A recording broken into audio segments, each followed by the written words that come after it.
मदन अपने घर में अपनी बीमार माँ के साथ आज अकेला बैठा था। वह अपने आप को बहुत कमजोर तथा असहाय समझ रहा था। सारा घर अस्त व्यस्त पड़ा था। माँ सो रही थी। मदन को भी अपनी तबीयत ठीक नहीं लग रही थी। हल्का सा बुखार महसूस हो रहा था। सुबह के 12 बजने जा रहे थे और अभी तक कुछ भी तो नहीं खाया था। अब मन ही मन झुंझला रहा था कि उठो और बेटा खुद ही नाश्ता बनाओ और फिर खाओ। हालांकि नाश्ते में वह केवल दूध और ब्रेड खाकर ही काम चला लेता था, क्योंकि सबसे आसान यही था। सबसे पहले फ्रेश हुआ और फिर किचन में आया। फ्रिज खोला तो देखा दूध और ब्रेड दोनों ही नहीं थे। घर में कोई ऐसा भी नहीं था जो उसके इस काम में सहायता कर पाता। न चाहते हुए भी किसी तरह अपने आप को पास की शॉप पर लेकर गया और दूध, मैगी तथा ब्रेड के कई पैकेट खरीद लिए, जिससे 2-3 दिन तक न आना पड़े। मदन की पत्नी अंजलि जब से घर छोड़कर गई है, तभी से मदन का गैस पर खाना दूध उबलने रखा और तेजी से लग रही थी। ब्रेड सेकने लगा। वह यह काम कर ही रहा था, तभी बीमार माँ ने आवाज लगाते हुए कहा, मदन बेटा जल्दी आओ, मुझे बाथरूम जाना है। गैस ब्रेड वाली बंद की और दूध वाली कम करके माँ के पास पहुंचा। तब तक माँ बिस्तर खराब कर चुकी थी। भूख के कारण चिड़चिड़े हुए मदन ने लगभग चीखते हुए माँ को कहा, क्या माँ, मैं आ तो रहा था, कुछ देर तो रोकने की कोशिश तो करती। अब सारा बिस्तर चेंज करना होगा, ऊपर से मेड भी नहीं आ रही है, कितना काम बढ़ गया। माँ रुआसी हो गई, बोली, बेटा मुझे माफ करना, मैंने रोकने की कोशिश तो की थी, परंतु कंट्रोल खत्म हो चुका है। मैं तुझे कितना परेशान करती हूँ, मुझे मौत भी तो नहीं आती, क्या करूँ। और रोने लगी। माँ के ऐसा करने से मदन भावुक हो गया और माँ का हाथ अपने हाथ में पकड़ते हुए बोला, माँ ऐसा मत कहो, मेरा इस दुनिया में आपके अलावा अब कौन है। पिताजी पहले ही जा चुके हैं, छोटा भाई दूसरे शहर में जाकर बस गया, बहन की शादी हो गई, अंजलि मेरा साथ छोड़कर किसी और के साथ चली गई। अगर आप भी चली जाएंगी तो मैं इस इतनी बड़ी दुनिया में नितांत अकेला रह जाऊंगा। मेरी माँ मुझे छोड़कर कभी न जाना। मदन रोने लगा। उसे अंजलि की याद आने लगी। जब अंजलि थी तो वह सब काम कितनी आसानी से संभाल कर देती थी। माँ तो उस समय भी बीमार थी, परंतु अंजलि की सेवा करने पर, दर्द होने पर भी मुस्कुराती रहती थी। उस समय तो घर में ज्यादा सदस्य भी थे, पिताजी और छोटा भाई भी रहते थे, मगर घर के सारे काम वे कितनी आसानी से निपटा लेती थी। मदन अंजलि के बारे में सोचने लगा। उसका हंसता खिलता मुस्कुराता चेहरा उसकी आंखों के सामने नाच रहा था। जब वह शादी होकर इस घर में आई थी, पैरों में पायल पहन नई दुल्हन पूरे घर में चिड़िया की तरह फुदकती रहती थी। वो बहुत मासूम थी, परंतु मदन उसे बेवकूफ समझता था।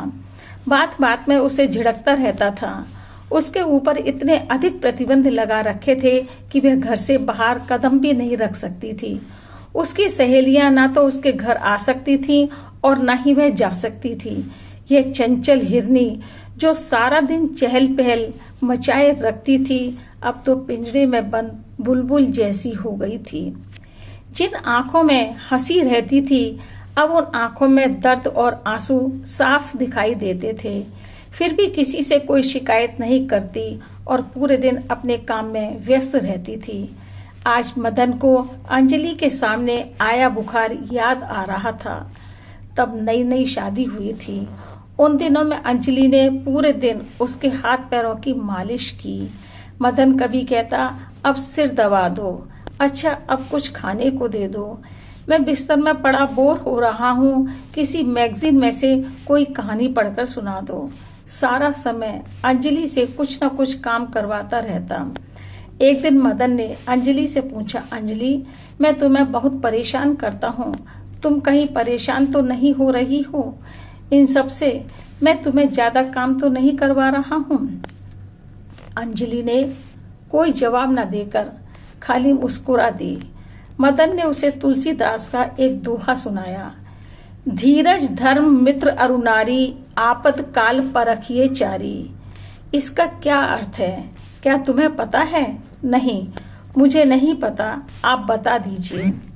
अपनी मोटी मोटी गोल गोल आंखों को घुमाते हुए अंजलि ने कहा। मदन बोला, बुरे समय में ही धीरज मित्र और स्त्री की परीक्षा होती है। खराब समय में पत्नी साथ देती है या नहीं, यह आंकना जरूरी है। इसी से पत्नी की परीक्षा होती है। अंजलि के विषय में उसकी पुरानी यादों में खोए हुए बहुत देर हो चुकी थी। तभी उसे ध्यान आया कि वह तो गैस पर दूध उबलने के लिए रखकर आया था। किचन में पहुंचा तो देखा खूब दूध जमीन पर बह रहा था। भगोना जलकर राख हो चुका था। मदन ने अपना सिर पीट लिया। एक काम और बढ़ गया, फिर दूध लाना पड़ेगा, माँ का बिस्तर भी साफ करना होगा। यह सब काम करते करते न जाने कैसे दोपहर के 2 बज गए। फिर मदन दूध और ब्रेड खाने बैठा तो अंजलि की यादों ने फिर उसे घेर लिया। मेरे बाबूजी ने अंजलि को मेरे लिए पसंद किया था क्योंकि वह पढ़ी लिखी, सुशील तथा सुंदर, खानदानी, अच्छे संस्कारों वाली लड़की थी। मदन के घर में कपड़ों का थोक व्यापार होता था। आर्थिक स्थिति बहुत अच्छी थी, पर मदन की एक आदत बहुत खराब थी कि वह अंजलि को किसी से भी नहीं मिलने देता था, क्योंकि उसे यह डर रहता था कि लोग इसे सिखाएंगे। उसके दिमाग की इसी उपज ने अंजलि के बाहर जाने और सहेलियों से मिलने पर प्रतिबंध लगा रखा था। एक दिन मदन दुकान पर से जल्दी घर आ गया। उसने देखा अंजलि प्रेस कर रही है और अपनी किसी सहेली से भी बात करती जा रही है। मदन चुपचाप खड़े होकर उसकी बातें सुनने लगा। अंजलि अपनी मित्र को कह रही थी कि क्या बताऊं, ये बहुत दुखी करते हैं। मैं किसी से भी बोल नहीं सकती, हंस नहीं सकती। ऋतु, कभी तो मेरा मन ऐसा करता है कि इस घर को छोड़कर कहीं और चली जाऊं। मैं चली भी जाती, पर जैसे ही जाने की सोचती हूँ, मनीता दीदी का चेहरा सामने आ जाता है। वो कितनी सुंदर हैं, तूने तो उनको देखा ही है, पर विधवा होने के कारण दूसरी शादी नहीं हो पा रही है। कितनी बेबस और अकेली लगती हैं। एक औरत की दूसरी शादी होना बड़ा कठिन काम होता है। इसी कारण कभी मन यह कदम उठाने से डर जाता है और कभी समाज को सोचकर चुप हो जाती हूँ। एक बात और बताती हूँ ऋतु। अंजलि अपनी बात पूरी नहीं कर पाई थी कि मदन ने चीखते चिल्लाते हुए कहा, अंजलि, फोन बंद करो। अंजलि, फोन रखो। मैं कह रहा हूँ, अब एक भी बात नहीं होगी, फोन बंद कर दो। डरकर अंजलि ने फोन काट दिया। मदन यहीं पर नहीं रुका। उसने एक थप्पड़ कसकर अंजलि के गाल पर मारा। अंजलि ने फिर भी कुछ नहीं कहा, बस बिस्तर पर लेटकर रोती रही।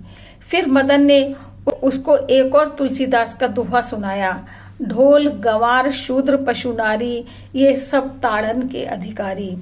अंजलि ने अपनी आंखें उठाकर मदन की तरफ देखा तो मदन चिल्लाते हुए बोला, क्या जानती है इसका क्या अर्थ है? नहीं मालूम तो सुन। इसका मतलब है कि ढोल, गंवार, शूद्र, पशु और नारी ये तभी कंट्रोल में रहते हैं जब इनका तिरस्कार करें और अकल सिखाने के लिए पीटते रहें। और मैं तेरी जैसी औरतों को अच्छे से पीटना जानता हूँ। पति की बुराई हर जगह करती है। सहेलियों के सामने तो मेरा पूरा चिट्ठा खोल रखा है। कह रही थी छोड़कर चली जाऊंगी। जा, कहाँ जाएगी? क्या कमी है मेरे में?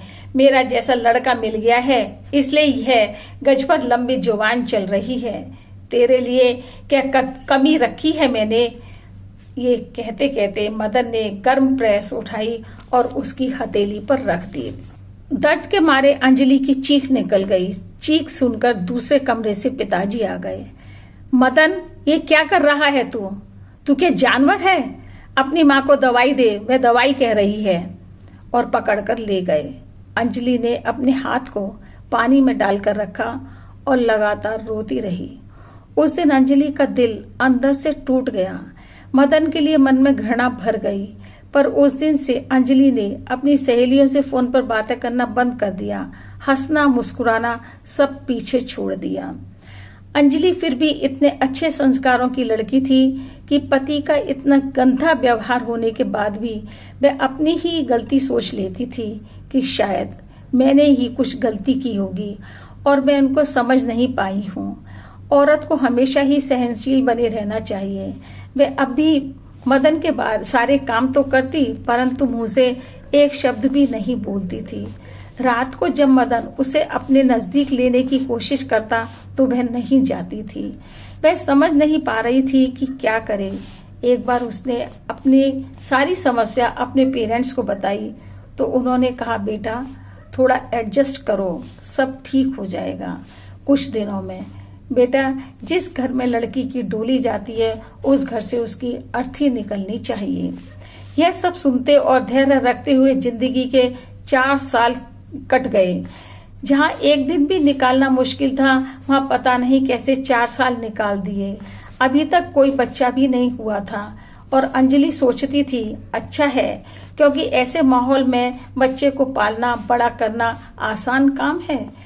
एक दिन वह शाम को बाजार चली गई। रास्ते में उसे अपने कॉलेज का एक मित्र राजेश मिल गया। राजेश भी फल और सब्जी लेने के लिए आया था। अंजलि को देखते ही दूर से बोला, हाय अंजलि, कैसी हो? क्या मुझे पहचाना? राजेश को देखकर अंजलि गुलाब की तरह खिल गई। अरे, कैसे नहीं पहचानती? तुम तो पूरे कॉलेज के हीरो थे। पर तुम्हें पहचानना कठिन हो रहा है अंजलि। तुम कितनी बदल गई हो और तुम्हारे चेहरे पर मार के निशान कैसे हैं? सब ठीक है ना अंजलि? मुझे सच सच बताओ, मुझे लग रहा है तुम्हारे साथ कहीं गलत हो रहा है। राजेश के स्वरों में बहुत चिंता तथा अपनापन था। बहुत दिनों के बाद किसी के मुंह से ये अपने लिए चिंता और अपनापन जान मैंने उसे पहली मुलाकात में ही सारी बातें बता दी। राजेश ने अंजलि को हिम्मत देते हुए कहा, तुम इतनी पढ़ी लिखी हो, अपने पैरों पर खड़ी हो सकती हो, कमाकर क्या जरूरत है तुम्हें ऐसे जानवर रूपी इंसान के साथ रहने की जो तुम्हारा निरादर और अपमान करता है? तुम क्यों उसके अत्याचारों को सहन कर रही हो? क्यों नहीं उसे सबक सिखाती हो?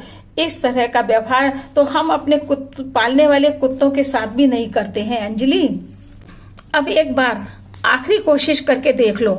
अगर सुधर जाता है तो ठीक है, वरना उसके साथ रहने का कोई औचित्य नहीं है। अपने पेरेंट्स के पास चली जाओ, उन पर बोझ मत बनो, नौकरी करो और अपनी जिंदगी आराम से गुजारो। तुम्हें क्या जरूरत पड़ी है उस अत्याचारी व्यक्ति के अत्याचारों को सहन करने की?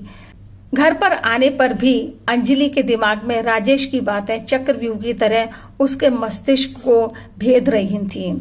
उसने सोचा, किस कारण मैं इसके साथ रहूं, इसके अत्याचारों को अनपढ़ गंवार लड़की की तरह सहन करती रहूं जो मैं अभी तक करती आई हूं। उसके दिल ने कहा, अब बहुत हो चुका है, अब और बर्दाश्त नहीं करूंगी। मदन जिस तरह उसे मारता पीटता है, गुलाम बनाकर रखता है, घर में बंदी बना रखा है, क्या यह सब सहन करना आसान है? नहीं। इसके बावजूद भी अंजलि मदन को प्यार से, प्रार्थना से, मनुहार से उसे सुधारने की कोशिश करती रही, पर वह तो सुधरने को तैयार नहीं था। पुरुष तत्व जो आड़े आ रहा था। अब अंजलि ने अपने मन में घर छोड़ने का फैसला ले लिया। एक दिन मौका मिलते ही, मदन के अपने काम पर जाते ही उसने मदन के नाम एक पत्र लिखा और वह अपने पेरेंट्स के पास आ गई। लेकिन वह कहाँ गई, किसके साथ गई, इसके विषय में उसने मदन को कुछ भी नहीं बताया। पर क्यों जा रही है, वह सब कुछ उसने पत्र में बयान कर दिया था। उसने पत्र में यह भी लिख दिया था कि वह मदन को तलाक नहीं देगी और न ही साथ रहेगी। मदन को जब यह मालूम हुआ कि अंजलि चली गई है तो वह पागल हो गया।